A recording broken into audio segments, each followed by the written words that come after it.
কিরে রোজা রাখছত নি? না রে, রোজা রাখি নাই। তুই রাখছত নি? না। তাহলে চল সামনে দোকান থেকে কিছু খেয়ে আসি। চল কিছু খেয়ে আসি।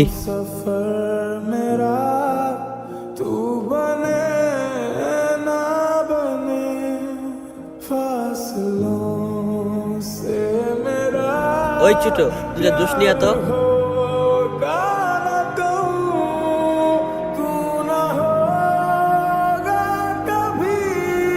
এই নেও জুস। চল এখানে গিয়ে বসে খাই। এইখানে যে বসে খাইতে ছেলে রাবণ রোজা রাখছে। তাহলে চল এখানে গিয়ে বসি।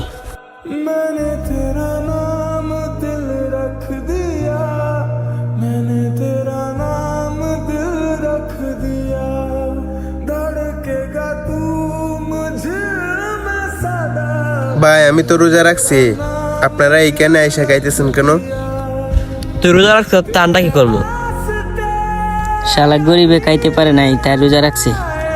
ভাই তাহলে আপনারা থাকেন, আমি জায়গা, আপনারা এখানে শান্তি দেখান।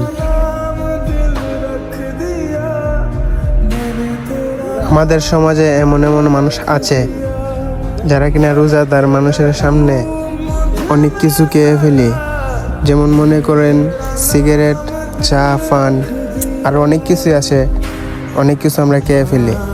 আসলে রোজাদার মানুষের কাছে, রোজাদার মানুষের সামনে এগুলা খাওয়া ঠিক না। আর সত্যি যদি রোজা সবার জন্য না হইতো, তাহলে ধনী ব্যক্তিরা বলতো শালা গরিবে খাইতে পারে না তাই রোজা রাখছে।